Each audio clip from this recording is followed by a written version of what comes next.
That makes the age is the red flag, right? And also the fact that it took you until you were 25 years old to produce.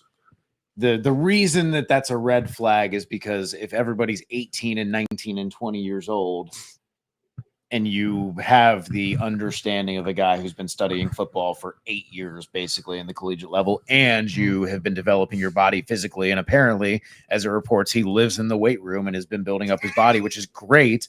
But again, you're really maxed out there, and it took until you were 25 to really have that kind of breakthrough to where you were getting in this range. So that is the question. But overall, like if you're wondering what are the strengths of Demetrius Knight, he gives you probably a little bit more athleticism than what you've had from linebackers in recent years. The player is pretty fine. Right. That's the thing is if he was 20 or 21, you're feeling a lot better about this. But that's just because the potential is capped, and he's probably is what he is, which is a hard-hitting downhill runner.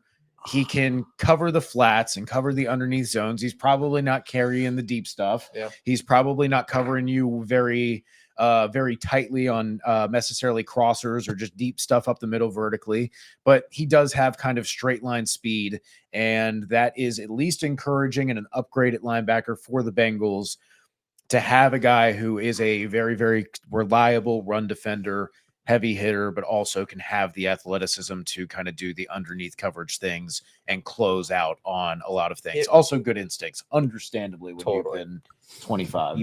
Wow, yeah. Like my silver lining positive for this is when I looked at the Bengals before, and one of the biggest problems I had is saying, hey, Lamar Jackson beats Jermaine Pratt to the outside. These guys, the linebackers, look slow as hell. I think Knight is immediately an upgrade. He may not be the most athletic. Carson Swessinger, far more athletic, obviously not on the board, but I think the player immediately comes in and immediately adds speed to your linebacking room that, quite frankly, didn't have it. So that's my positive. I look at him. If we're talking about a guy who can QB spy Lamar Jackson, I think he fits in. I think he's better than Logan Wilson at that. So